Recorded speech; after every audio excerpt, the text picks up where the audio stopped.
오늘 저는 고린도 후서 4장 16절에서 18절 말씀을 가지고 우리에 대한 하나님의 길이란 제목으로 말씀을 나누겠습니다. 구원받은 우리가 주님을 섬길 때 우리는 종종 하나님에 대해서 이해할 수 없고 왜 하나님이 나에게 이렇게 힘들게 하시는지 어렵게 하시는지 그러한 탄식과 부르짖음이 우리 가운데 다 한두 번 있습니다. 사실 이 땅에 있는 모든 사람들은 하나님을 만나기 전에 내가 어디서 와서 내가 왜 살고 내가 어디로 가는지를 정확하게 알지 못합니다. 그래서 우리의 삶 자체가 방황이고 우리의 삶 자체가 공허와 혼돈밖에 없습니다. 그래도 죽지 못해서 사는 것이죠. 이제 하나님의 은혜 가운데 구원받은 우리에게도 종종 하나님의 인도에 대해서 확실하지 못하는 경우가 많습니다. 특별히 고난과 어려움이 다가올 때 왜 나에게 이렇게 어려움이 다가올까? 왜 나만 힘들까? 이렇게 우리가 절규할 때가 많습니다. 우리가 오늘 거기에 대한 한번 답을 얻기를 원합니다. 특별히 구원받은 사람들에게는 하나님의 인도하심이 정확하게 있습니다. 하나님은 창세전에 하나님 미리 택하신 자들이 있습니다. 에베소서 1장 4절을 보면 창세전에 하나님이 우리를 택하셨다. 특별히 이 성전에 앉아있는 여러분들은 하나님께서 창세전에 이 세상이 창조하기 전에 하나님의 전지함에 따라 여러분을 선택하시고 여러분을 예정하셨습니다. 여러분들 모두가 하나님의 자녀가 되는 축복이 함께하는 줄 믿습니다. 이렇게 하나님께 선택받은 자들은 이제 때가 돼서 여러분들이 하나님의 구원을 받아야 되죠. 여러분들이 주 예수를 믿고 하나님의 생명, 영원한 생명, 영생을 얻어야 됩니다. 그래서 하나님께 택함 받은 자들에게 하나님의 첫 번째 역사는 바로 여러분들에게 그 영생을 실제로 주기 위해서 여러분을 부르신다는 거예요. 종종 삶의 어려움을 통해서 고난을 통해서 하나님이 우리를 자꾸만 부르십니다. 결국 여러분 상황에 하나님을 믿지 않을 수 없는 상황이 되고 교회에 나오지 않을 수밖에 없는 그런 상황이 될 때가 있어요. 결국 여러분들이 그러한 고난과 환난을 통하여 처음으로 교회를 나오고 주 예수를 믿고 영접하여 여러분들은 구원을 받게 됩니다. 하나님의 첫 번째 역사는 무엇입니까? 하나님께 선택한 모든 자들은 영생을 얻도록 하나님이 여러분을 인도하신다는 거예요. 그것이 환경이든 사람이든 여러 가지 일이든 간에 여러분들이 선택됐기 때문에 하나님의 영생을 얻도록 모든 길을 하나님이 이끌어 주실 것입니다. 여러분들에게 그런 구원의 역사가 함께할 줄 믿습니다. 두 번째는 무엇일까요? 두 번째는 이제 여러분들은 선택받고 하나님의 구원, 영생을 얻었습니다. 이제 구원받은 자들에게 특별히 구원받은 사람이 다 있을지라도 모든 사람들이 주님을 추구하진 않죠.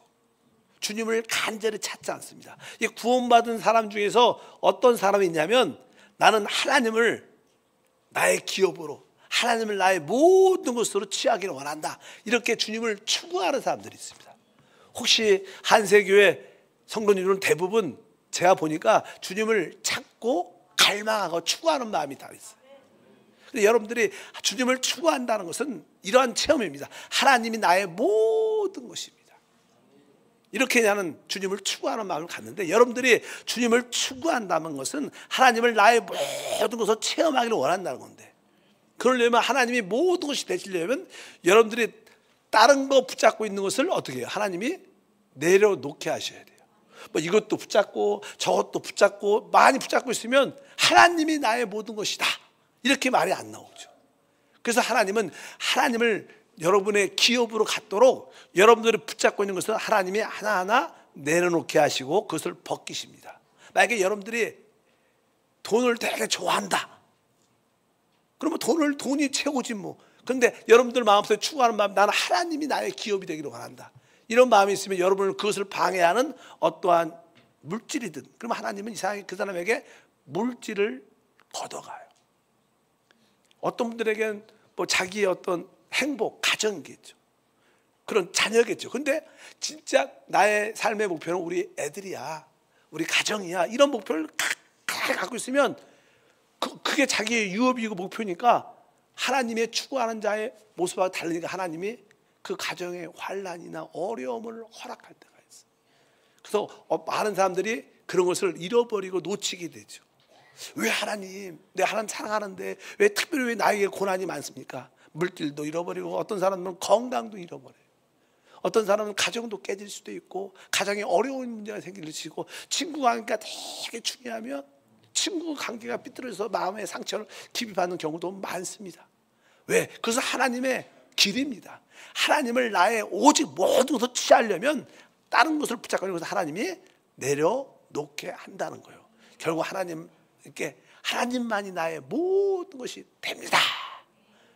그럴 때 여러분들이 하나님의 길을 이해하기를 바랍니다. 만약에 여러분들이 추구하는 마음이 있다면 종종 하나님이 여러분이 하고 싶은 것을 잘 안 되게 하고 또 했던 일을 어렵게 하고 버릴 수밖에 없는 그런 상황이 다가온다는 것입니다. 이것은 뭐예요? 하나님이 우리를 이끌어가는 길이십니다. 그러니까 여러분들이 그 길을 깨닫고 내려놓고 하나님이 항상 첫 번째로 나의 유혹과 기업으로 되기를 주님으로 축복합니다. 세 번째 하나님의 우리를 인도하는 원칙은 이제 하나님이 이게 추구하는 사람들이 있지만 모든 사람이 다 이기는 자가 되질 않습니다. 모든 자가 다 이기는 자가 돼요. 성경에 보면은 하나님이 택한 자들이 있고 또 이기는 자로 부르는 자들이 있습니다. 부르심을. 그러니까 즉 주님의 신부가 되는 자들이 있어요. 주의 군대가 되는 자들이 있는데 특별히 이기는 자가 되려면 일단은 기본적으로 하나님을 사랑해야 되죠. 오늘 로마서 8장 28절에 그런 말씀이 있습니다. 우리가 알고니와 하나님을 사랑하는 자 곧 그 뜻대로 부르심을 입은 자들에게는 모든 것이 합력하여 선이 이루니라. 그러니까 하나님을 결국 우리를 가장 좋게 하나님의 손으로 만들어낼 텐데 특별히 우리가 이기는 자가 되기를 사모하는 사람들은 하나님을 사랑하게 되고 이런 사람들은 특별히 복음을 위해서 하나님 나라를 위해서 고난과 핍박을 받게 합니다. 고난과 핍박을 받고 그 결과 앞으로 나타나는 하나님의 영광에 참여하게 되죠. 그게 이기는 자의 특징이죠. 이기는 자의 특징이 뭡니까? 하나님의 영광에 동참하는 것입니다. 그러기 위해서 하나님은 우리에게 복음을 위한 그리스도를 위한 고난과 핍박을 받게 해서 결국 하나님 영광에 참여하게 한다. 그래서 진짜 주님을 사랑하고 복음을 사랑하는 자들은 진짜 복음을 많이 전하다가 하나님을 증거하다가 고난과 핍박도 많이 받고 그러나 결국 하나님의 영광을 체험하게 될 줄 믿습니다. 이런 세 가지 기본적인 원칙에 따라 하나님 우리를 인도한다. 구원받기로 작정한 자들은 모든 환경을 통해서 구원받도록 영생을 얻도록 모든 길을 열어주시고 구원받는 사람 중에서 주님을 추구하는 자들에게는 하나님만이 첫 번째가 되도록 다른 걸 붙잡고 있는 것을 하나님이 내려놓게 하신다. 특별히 이기는 자가 사모하는 자는 바로 주님을 사랑할 뿐만 아니라 복음을 위해서 고난과 핍박을 감수케 하여 하나님 영광에 동참하게 한다. 이것이 기본 하나님의 우리를 인도하는 길의 원칙인 줄 믿습니다. 그래서 성경에 보게 되면 고난, 핍박하면 구약에는 욥이라는 사람이 있습니다. 또 신약에는 바로 사도 바울도 많은 고난과 핍박을 통과하죠. 근데 그냥 구약에 욥이 받았던 고난과 핍박, 그러나 사도 바울이 받았던 고난과 핍박은 같은 고난과 핍박이지만 그 내용이 질적으로 다릅니다. 우리는 바로 신약에 사도 바울이 받은 고난과 핍박을 우리의 본으로 삼아서 우리 모두가 믿음으로 달려가야 될 줄 믿습니다. 사실 기본적인 전제는 왜 우리가 핍박과 어려움을 겪는가? 오늘 고린도후서 4장 16절에 말씀을 합니다. 그러므로 우리가 낙심하지 아니하노니 우리의 겉사람은 낡아지나 우리의 속사람은 날로 새로워지도다. 우리는 죄로 말미암아 타락하여 우리 육신 가지고 있습니다. 우리 육신, 우리 옛사람, 겉사람은 날로 오늘 보니까 낡아진다. 우리의 옛사람은 점점점 이렇게 후퇴하고 낡아지고 소모된다. 낡아진다는 건 소모된다. 어떤 건전지가 이제 수명을 다하면 나중에는 이렇게 처음에 그 파워 있게 동작도 기계들이 잘 하다가 건전지가 약해지면 끝에 가서는 이렇게 됐다 안 됐다 그리고 나중에는 찍 아웃돼요. 더 이상 동작을 안 해요. 점점점 우리의 겉사람은 지금 소모되고 있습니다. 약해지고 있죠. 왜? 사람은요, 이 육신이 강하기 때문에 항상 자기를 믿는 힘이 있습니다. 내가 하려는 의도가 있습니다. 그래서 하나님은 그것을 원하지 않으시고 결국 우리의 육신을 점점 낡아지게 만듭니다. 그러면 우리의 겉사람은 낡아져도 우리의 마음, 우리의 영, 속사람은 날로 새로워져서 하나님의 영광에 참여하는 축복이 함께할 줄 믿습니다. 모든 인류, 특별히 구원받은 우리에게도 겉사람은 다 낡아지게 돼 있어요. 소모되고 지나가요. 나이가 들면, 여기 나이가 드시냐는 어르신들도 많죠. 권사님도 있고. 뭐냐, 나이가 60을 넘어서 70만 돼도 괜찮아. 80대에 가면 야, 진짜 내 육신이 낡아졌구나. 내 모든 힘도 다 소모되고 힘이 없다는 것을 느낍니다. 말하는 것도 힘들고 걷는 것도 힘들고 하물며 먹는 것도 쉽지 않아. 먹는 것도 쉽지 않아. 그냥 우리 겉사람이 진짜 낡아지죠. 그러나 우리 믿는 사람들은 우리의 영이 점점 새로워져서 더욱 새로운 힘을 얻게 되는 은혜와 축복이 함께 될 줄 믿습니다. 근데 우리가 오늘 말씀에 우리가 낙심하지 않는다고 말했어요. 왜? 이 땅은 낙심할 게 진짜 많습니다. 그러나 우리의 속사람이 날로 새로워지기 때문에 우리는 낙심할 필요가 없는 줄 믿습니다. 그러면 사도 바울은 고난을 어떻게 바라봤나? 사도 바울은 그리스도 안에서 우리가 당하는 모든 고난을 이렇게 바라봤어요. 나는 십자가에서 죽기로 태어난 운명이고 거기서 다시 태어난다. 이런 정도로 사도 바울은 고난을 바라봤습니다. 우리가 갈라디아서 2장 20절에 말합니다. 내가 그리스도와 함께 십자가에 못 박혔나니 그런즉 이제는 내가 사는 것이 아니요 오직 내 안에 그리스도께서 사시는 것이다. 사도 바울은 고난에 대한 기본적인 전제, 나는 십자가에 죽도록 운명, 내 운명은 십자가에서 죽는 것이다. 그래서 내가 그리스도와 함께 십자가에 못 박혔다니까. 사도 바울은 나는 내 운명은 십자가에서 죽는 것이고 죽을 때 나는 다시 태어난다. 이러한 고난에 대한 자세를 갖고 있었어요. 그러니까 어떤 고난이 다가와도 내가 죽은 자이기 때문에 두려워하지 않았습니다. 우리 앞으로 우리에게는 끊임없이 고난이 다가올 겁니다. 우리에게는 끊임없이 환난이 다가올 거예요. 그러나 그 고난과 환난을 두려워하지 말라. 사도 바울처럼 나는 십자가에서 죽는 것이 내 운명이다. 그러면서 그 고난을 받아들이니까 두렵지 않고 그것이 더 하나님의 축복과 영광으로 승화된 줄 믿습니다. 그래서 사도 바울은 많은 주변의 환경과 사람들이 인하여 핍박과 압력과 어려움이 많이 다가왔어요. 그래도 그런 것을 절대로 두려워하지 않았습니다. 사도 바울은 이렇게 고백을 했습니다. 고린도후서 4장 8절과 9절에 우리가 사방으로 우격싸움을 당하여도 쌓이지 아니하고 답답한 일을 당하여도 낙심하지 아니하며 박해를 받아도 버림받지 아니하며 거꾸로 트림을 당하여도 망하지 아니한다. 그러니까 사도 바울은 이 주변 환경과 사람들을 통하여 늘 압박이 있어. 압박이 꼭 자기를 죽일 것 같은 그런 압박과 어려움이 있었는데 사도 바울의 고백은 무엇입니까? 바로 내가 사방으로 우격싸움을 당해도 내가 쌓이지 않는다. 내가 답답한 일을 당하여도 난 낙심하지 않는다. 박해를 받아도 나는 버림받지 않고 거꾸로 틈을 당하여도 나는 망하지 않는다. 이러한 담대함이 있었던 거예요. 우리에게 다가오는 어떠한 고난도 난 이 고난을 뚫고 일어설 것이다. 너 다 앞을 향해서 달려갈 것이다. 이러한 믿음이 바로 우리가 고난을 대하는 태도다. 그럴 때 우리는 극복하여 그것을 이기는 자로 주님을 추구하는 자로 세워질 줄 믿습니다.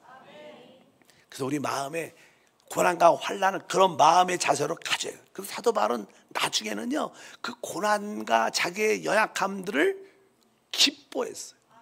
이 고난과 환난을 참는 것을 넘어서 그 고난과 환난과 약한 것에 대해서 어떻게 기뻐했다고 말합니다. 고린도후서 12장 10절이죠. 그러므로 내가 그리스도를 위하여 약한 것들과 능욕과 궁핍과 박해와 공고를 기뻐하노니 이는 내가 약한 그때 강함이라. 우리가 찬양 중에서 우리가 내가 약할 때 그때가 가장 강하다. 이런 찬양이 너무나 많이 불렀습니다. 여기 보니까 사도 바울이 자기에게 연약함이 있었어. 질병이 있었어. 어떤 핍박과 반대가 있었어. 근데 나중에 알고 보니까 그 연약함 때문에, 이 질병 때문에, 문제 때문에, 핍박 때문에 그는 기도를 하지 않을 수 없어서 기도할 수밖에 없는 거예요. 좋으면 사람이 기도 안 하죠. 문제가 없으면 교회 안 나오죠. 근데 고난과 환난과 많은 어려움이 있으니까 주님 앞에 나오는 거예요. 그러니까 나와서 어때? 하나님을 찾는 거예요. 그러니까 하나님을 만나요. 우리의 능력은 하나님을 만나면 되는 거예요. 그러니까 이 고난과 문제가 축복이라는 거예요. 야, 고난과 핍박과 어려움이 있으니까 나는 기도하게 되고, 그러니까 하나님을 만나니까 모든 것을 할 수 있는 거예요. 그래서 내가 약할 때 내가 가장 강한 것이다. 이것이 바로 우리의 영적인 비결인 줄 믿습니다. 우리는 고난과 환난을 통해서 망하지 않습니다. 우리는 고난과 환난을 통해서 더 기도하고 더 강해지고 하나님의 능력을 체험하는 귀한 시간이 될 줄 믿습니다. 그러면 우리는 우리의 약함을 부끄러워하지 말고 자랑스러워야 된다. 우리의 연약함을 부끄러워하지 말고 자랑스러워야 된다. 나의 어떤 내가 질병에 걸리면 그것을 부끄러워하지 말고 내가 이 질병 때문에 더 기도한다. 내가 어떤 문제가 생겼다고 두려워하지 말고 실망하지 말고 내가 이걸 통해서 내가 더 기도하니까, 하나님을 만나니까 내가 더 하나님의 축복을, 능력을 더 누리게 된다. 바로 우리는 고난과 환난을 그러한 마음의 자세로 모든 것을 받아들여야 될 줄 믿습니다. 그래서 바울은 어떤 고난과 환난이 다가올 때 이 고난과 환난을 통해서 주님의 그 십자가의 죽으심을 내가 본받고 있구나, 이렇게 생각을 한 거예요. 우리들도 종종 우리 성도들도 너무나 고난과 환난 가운데 있을 때 너무 힘드니까 하나님께 나와서 막 울면서 하나님 너무 힘들어요, 너무 어렵습니다, 살려주세요, 이렇게 기도를 막 하다가 어느 순간에 영적인 눈이 활짝 열려서 주님이 십자가를 지고 갈보리 산을 향하여 걸어가고 십자가에서 피 흘리며 못 박히는 그런 모습의 환상을 딱 봐요. 주님의 고난을 보는 거예요. 그 고난을 보면서 자기의 모든 무거운 고난과 아픔들이 한 번에 싹 지워지는 거예요. 우리가 그리스도의 고난에 동참하면 모든 것을 이기는 힘과 축복이 우리 가운데 함께할 줄 믿습니다. 하물며 사도 바울은 한 가지 더 생명을 한다. 나에게 왜 이렇게 고난과 어려움이 다가올까? 왜 죽음의 환경이 나한테 다가올까? 그가 깨달은 거예요. 나에게 고난과 환난이 많이 당하면 그 고난과 환난을 통해서 내 안에 예수의 생명이 흘러나오는 거예요. 여러분이 알다시피 구약의 이스라엘 백성들이 목마른 가운데 있었어요. 근데 거기에 큰 반석이 있었어요.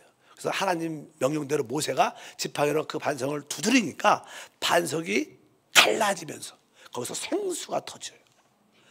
마찬가지로 우리 안에 주님이 와 계십니다. 생명으로 와 계신데 그분이 흘러 넘쳐나려면 우리의 겉사람이 어떻게 해요? 깨어져야 되는 거예요. 부서질 때 그 깨어진 틈을 타서 예수의 생명이 흘러나와서 나도 살고 다른 사람도 살리는 그런 역사가 함께할 줄 믿습니다. 그래서 사도 바울은 거기에 대해서 이렇게 고백했죠. 고린도후서 4장 10절과 11절에 우리가 항상 예수의 죽음을 몸에 짊어짐은 예수의 생명이 또한 우리 몸에 나타내게 하려 함이라. 우리 살아있는 자가 항상 예수를 위하여 죽음에 넘겨짐은 예수의 생명이 또한 우리 죽을 육체에 나타내게 하려 함이라. 이 사도 바울이 계속 예수의 죽음, 고난과 환난을 통해서 죽음을 받아들이니까 자기의 겉사람에 깨어지고 죽음을 통과할 때 바로 자기가 깨어진 그곳에서 예수의 생명이 흘러나오므로 다른 사람이 살아나고 역사한다는 거예요. 사실 옛날에 우리 목회자 세미나에 이런 말씀이 있습니다. 진짜 우리가 성도들에게 무엇인가 나누어 줄 수 있는 목회자가 되려면, 그렇죠, 사역자는 성도들에게 영적인 공급을 줘야 되잖아요. 우리가 남들한테 무엇을 나눠주는 사역자가 되기를 원하면 어떤 사람이 가장 많은 것을 나눠줄 수 있을까? 가장 하나님께 많이 빼앗겨 본 사람만이 줄 수 있다. 근데 저는 그 말이 얼마나 피부에 많이 다가오는지, 진짜 하나님 앞에서 많은 것을 다 빼앗겨 본 사람만이 그가 깨어졌기 때문에 그 안에서 생명이 공급될 수 있다는 거예요. 그래서 대부분이는 주의 종들을 보게 되면 진짜 바닥에 바닥을 갑니다. 건강에도 진짜 끝까지 건강에 질병을 바닥도 가보고, 물질의 바닥도 가보고, 사랑과의 관계의 바닥도 가고, 인생의 바닥을 다 가봐요. 그래서 부서져서 이제 그러한 경험을 넘어서 이제 그러한 가정 가운데 예수의 생명이 흘러나옴을 깨닫게 돼요. 바로 그런 자들이 예수의 생명을 나눠줄 수 있다는 거예요. 사도 바울은 고백했죠. 바로 우리가 항상 예수의 죽음을, 그 십자가죠. 십자가를 자기가 늘 짊어지니까 자기는 죽는 거예요. 내가 죽을 때 생명은 바로 다른 자들에게 살아나는 거예요. 그래서 진짜 우리 좋은 일꾼이 된다는 것은 많이 깨어지고 빼앗겨보고 부서진 사람만이 남들한테 생명을 공급해 줄 수 있는 사람이다, 이렇게 말씀하는 줄 믿습니다. 그런 의미에서도요, 야곱이 그랬죠. 내 나이 140이지만 조상의 세월에 미치지 못하지만 내가 험악한 인생을 살았나이다, 이렇게 바로 왕에게 고백해요. 바로 왕에게.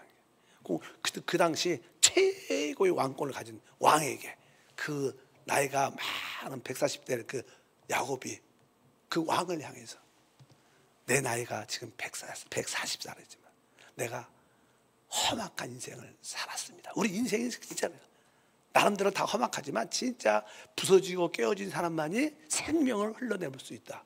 근데 부서지고 깨어지는 뭐예요? 우리에게 고난과 환난이 있어야 되는 거예요. 그게 바로 영광으로 가는 길입니다.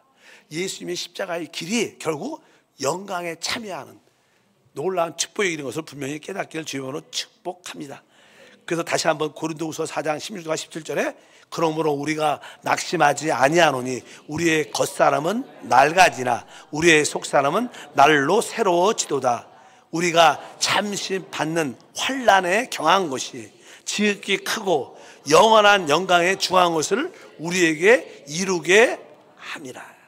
여기 보면 17절에 우리가 잠시 받는 환난에 뭐라고 했었어요?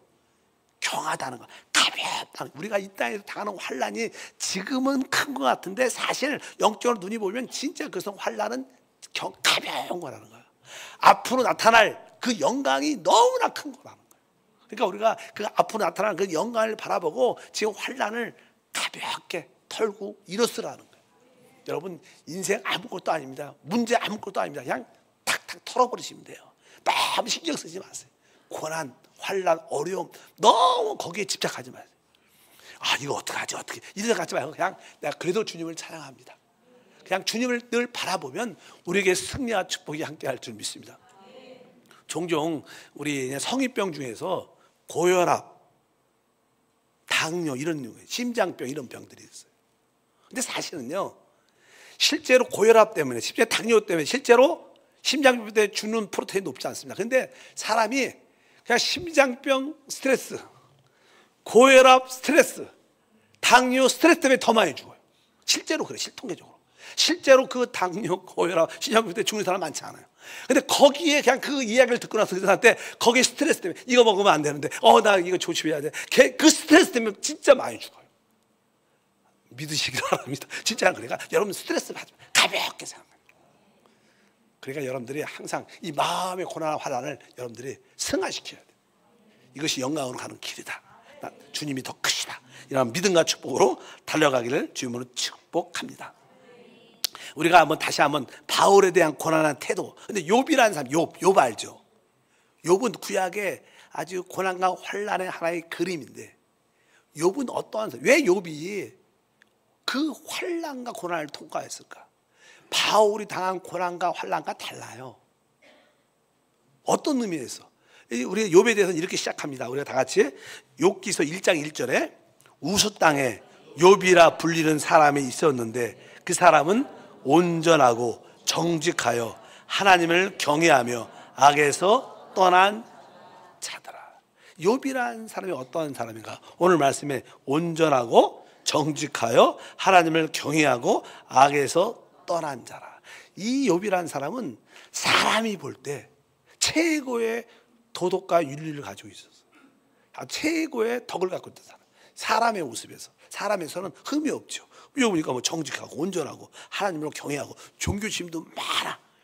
이 사람이 믿음이 있다 이런 뜻이 아니라 모든 사람은 하나님을 두려워하죠. 종교심도 였고 또 악에서 떠났다. 그럼 우리 이론적으로는 어때요? 이렇게 좋은 사람, 온전하고 정직하고 하나님을 경외하고 악을 떠나. 그럼 고난이 없어야죠. 그렇지 않습니까? 잘 돼야지. 근데 알다시피 이 욥에게 뭐예요? 고난이 다가와요. 일단은 그 많은 재산이 한 번에 다 전쟁 나가서 싹 잃어버려요. 전쟁. 그리고 큰 태풍이 불어서 집이 한순간에 무너져갖고 자식이 다 죽어. 와, 그 얼마나 큰 일입니까? 재산 잃어버려도 좀 억울한데 있는 자녀들이 한 번에 집이 무너져서 싹 죽어버렸어. 그러니까 그것을 보고 있는 부인이 나중에는 욕을 막 저주해요. 욕을 막 뭐라 그러면서 당신 그런 하나님 믿다가 죽어버리라. 그리고 그냥 집을 나가버려. 부인도 떠났어. 거기서 끝이면 되는데 자기는 병이 걸려. 얼마나 욕창 같은 게 간지러운 병이 걸려갖고 너무나 몸이 괴로운 거야. 나중에는 긁다 이 손으로 안 돼. 그러니까 어떻게 깨어진 기아장을 가지고 기아장으로 막 몸을 긁고 피 떨어요. 그렇게 있는 거야. 그런 가운데 있었어. 그런 가운데 친구들이 위로하러 와요. 근데 위로 와서 하는 말이 너 하나님께 잘못했으니까 이렇게 고난받지. 네가 잘못 안 해서 봐라. 왜 하나님이 너한테 고난을 주겠냐. 그냥 이렇게 아주 안 좋은 소리만, 지금 위로는 아니고 말이야, 판단하고 정죄하는 얘기를 한참 하고 가는 거야. 더 열애받지. 나는 절대 잘못한 게 없어. 막 그러면서 더 치고 들어가 따지는 거야. 여기서 우리가 알아야 될 게 있습니다. 하나님은 우리를 하나님의 사람으로 만드는 게 도덕적으로 완전한 사람을 만드는 게 하나의 목표가 아닙니다. 그것은 인간에 관련된 얘기예요. 인간 사이에서 도덕도 중요하고 윤리도 중요해요. 선하고 악하면 또 떠나가야 돼요. 그건 다 사람에 관계된 문제예요.